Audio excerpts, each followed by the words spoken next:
नमस्कार, मैं हूं अंकुर और आप देख रहे हैं सत्य हिंदी का न्यूज बुलेटिन। एक नजर अब तक की सुर्खियों पर।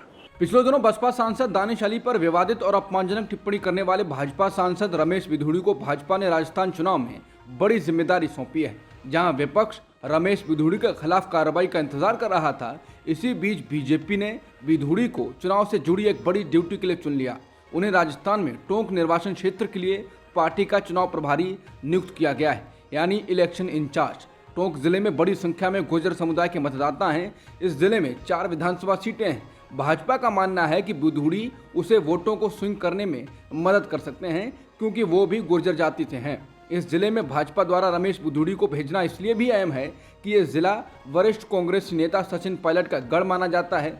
सचिन पायलट भी गुर्जर समुदाय से आते हैं।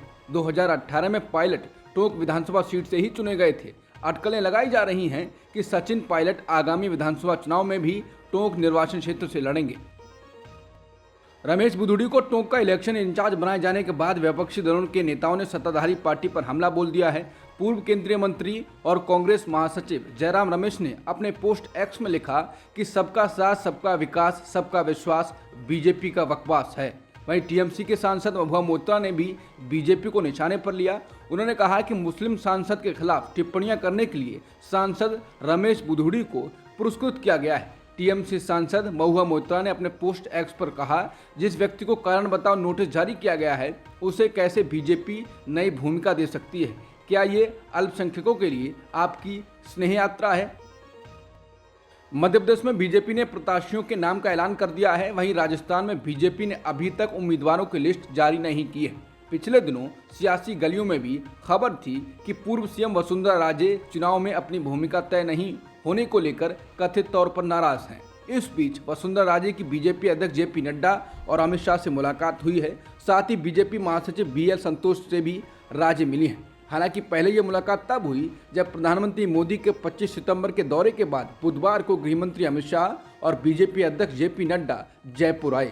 वसुंधरा ने जयपुर एयरपोर्ट पहुंचकर उनका स्वागत किया। यहाँ जो दृश्य सामने आया उसमें देखा जा रहा है कि अमित शाह ना तो राजे से मुखातिब हुए और ना ही कोई बात कही। वो राजे से स्वागत पुष्प लेकर आगे बढ़ गए। अभी तक ये चर्चाएं आम थीं कि पीएम मोदी राजे से नाराज हैं। हालांकि अमित शाह के साथ पहले ऐसी तस्वीरें सामने आई थीं जिसमें वो राजे को तवज्जो देते दिखे, लेकिन एयरपोर्ट के इस वीडियो के बाद ये चर्चा शुरू हो गई है कि क्या राजे को अब शाह भी तवज्जो नहीं दे रहे हैं। लेकिन इसके बाद नड्डा और शाह ने होटल ललित में बीजेपी की कोर कमेटी की बैठक ली।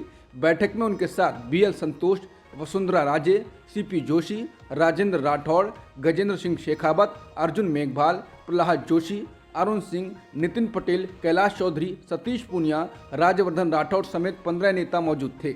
बैठक में चुनाव पर चर्चा हुई और इस तरह की अटकलें हैं कि 2 केंद्रीय मंत्रियों को विधानसभा चुनाव लड़ने के लिए कहा जा सकता है। बैठक करीब 3 घंटे तक चली।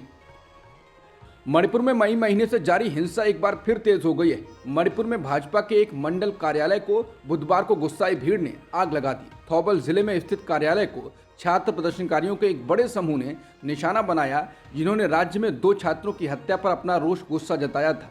मुख्यमंत्री एन बीरेंद्र सिंह ने कहा कि केंद्रीय गृह मंत्री अमित शाह ने हत्यारों को कड़ी से कड़ी सजा दिलाने का भरोसा दिया है।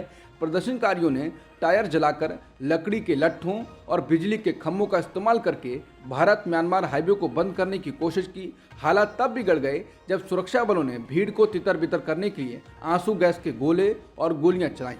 प्रदर्शनकारियों ने जवाब में गुलेल और पत्थर बरसाए।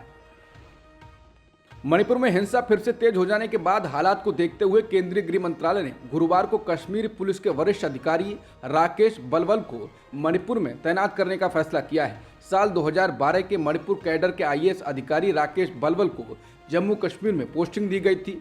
अब मणिपुर में बढ़ती हिंसा को देखते हुए केंद्र सरकार ने उन्हें उनके गृह कैडर में वापस तैनात करने का फैसला किया है। मणिपुर में जुलाई से लापता 2 मैतेई छात्रों की हत्या की पुष्टि के बाद इम्फाल में हिंसा एक बार फिर तेज हो गई है। अमेरिका की मिनेसोटा से सांसद इल्हान उमर ने खुलकर कनाडा का साथ दिया है। उन्होंने ट्वीट कर कहा कि कनाडा के प्रधानमंत्री जस्टिन ट्रूडो के भारत पर लगाए गए आरोप बेहद चिंताजनक हैं। अमेरिका को कनाडाई जांच का पूरा समर्थन करना चाहिए। उन्होंने ये भी कहा कि इस बारे में भी हमें जानकारी देने का अनुरोध कर रहे हैं कि क्या अमेरिका में भी इस तरह के ऑपरेशन चल रहे हैं।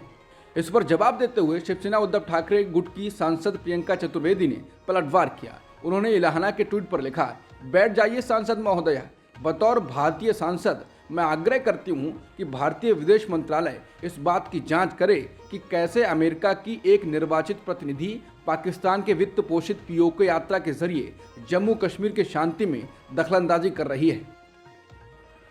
भारत में G20 की बैठक में शामिल होने के बाद से ही कनाडा के प्रधानमंत्री जस्टिन ट्रूडो लगातार सुर्खियों में बने हुए हैं। पहले खालिस्तानी आतंकियों का समर्थन, फिर भारत के खिलाफ तनावपूर्ण बयान देकर दोनों देशों के रिश्तों में तल्खी ला दी है। हाल ही में जस्टिन ट्रूडो ने एक नाजी दिग्गज की प्रशंसा की, जिसके बाद उन्हें रूस के विरोध का सामना करना पड़ा। अब उन्होंने इसके लिए औपचारिक रूप से माफी मांग ली है। हाल ही में जस्टिन ट्रूडो ने एक नाजी दिग्गज की प्रशंसा की, जिसके बाद उन्हें विरोध का सामना करना पड़ा। अब उन्होंने इसके लिए औपचारिक रूप से माफी मांग ली है। उन्होंने सदन में कहा कि हम सभी की ओर से खेद व्यक्त करना चाहता हूं। मैं मौजूद सभी लोगों के लिए अनजाने में इस व्यक्ति को पहचानना एक भयानक गलती थी। पंजाब पुलिस ने गुरुवार 28 सितंबर को कांग्रेस विधायक सुखपाल सिंह खैरा को ड्रग्स से जुड़े मामले में गिरफ्तार कर लिया। ये गिरफ्तारी चंडीगढ़ में उनके बंगले पर सुबह छापेमारी के बाद हुई। जलालाबाद पुलिस स्टेशन के अधिकारियों ने narcotics, drugs and psychotropic substance अधिनियम के तहत उनके खिलाफ दर्ज एक पुराने मामले के सिलसिले में सुबह सुबह खैरा के आवास पर छापा मारा। छापेमारी के दौरान ही खैरा फेसबुक पर लाइव हुए, जिसमें वो पुलिस से बहस करते हुए दिखाई दे रहे हैं। वीडियो में उन्हें वारंट मांगते हुए और अपनी गिरफ्तारी का कारण पूछते हुए सुना जा सकता है। कांग्रेस ने सुखपाल सिंह खैरा की गिरफ्तारी पर सोशल मीडिया प्लेटफॉर्म एक्स पर लिखा है, गिरफ्तारी सत्ता के दुरुपयोग और प्रतिशोध का एक सबूत है। अन्याय के खिलाफ उनकी बुलंद आवाज को दबाने की इस ओछी साजिश के खिलाफ उनके साथ पूरा कांग्रेस परिवार खड़ा हुआ है। हम झुकने को तैयार नहीं हैं, रुकने को तैयार नहीं हैं, हम लड़ेंगे और जीतेंगे। वहीं आरजेडी सांसद मनोज झा ने कहा है, बीते दिनों जगनमोहन रेड्डी की सरकार में ऐसा ही कुछ चंद्रबाबू नायडू के लिए हुआ। मैंने तभी कहा था कि ये सरकारें मोदी अमित शाह मॉडल से सीख रही हैं। ये अच्छी बात नहीं है। अगर ये ऐसे ही चलता रहा तो एक समय ऐसा आएगा जब हर सरकार अपनी पूर्ववर्ती सरकार के नेताओं को जेल में डाल देगी। बीजेपी नेता मुख्तार अब्बास नकवी ने सुखपाल सिंह खैरा की गिरफ्तारी पर कहा है, इनके पास ना नीति है ना कोई योजना, इसलिए ये लोग आपस में सिर फुटबॉल कर रहे हैं। इनका कंफ्यूजन हर तरफ दिखाई दे रहा है। ये लोग लीडर वाई चॉइस चुनना चाह रहे हैं और उसके लिए अपने में ही सांप सीढ़ी का खेल खेल रहे हैं। बता दें, दोनों दल यानी आम आदमी पार्टी और कांग्रेस इंडिया गठबंधन का हिस्सा हैं। शुरुआत में एक सामान्य खबर थी। दिल्ली पुलिस ने इसे असामान्य खबर की तरह बताया था, लेकिन द टेलीग्राफ अखबार ने तहकीकात करके इसे खास खबर बना दिया है। पुलिस ने इस बात की पुष्टि की है कि मंगलवार को एक मंदिर के पास एक दुकान से प्रसाद चुरा कर खाने के संदेह में एक फल विक्रेता के 26 वर्षीय बेटे की हत्या कर दी गई। उसकी पहचान मोहम्मद ईसार के रूप में हुई है। आरोप है कि उसे भगवा कपड़े से बिजली के खंभे से बांध दिया गया और पीट पीट कर मार डाला गया। मोहम्मद ईसार स्पेशल चाइल्ड था, ऐसे बच्चे जो मंद बुद्धि की श्रेणी में आते हैं। ये घटना उत्तर पूर्वी दिल्ली के सुंदर नगरी में हुई है। उत्तर पूर्वी दिल्ली के इस इलाके में फरवरी 2020 में दंगे हुए थे, जिसमें 53 लोग मारे गए थे। अब तक की सुर्खियों में इतना ही। बाकी खबरों के लिए बने रहिए सत्यहिंदी.com के साथ।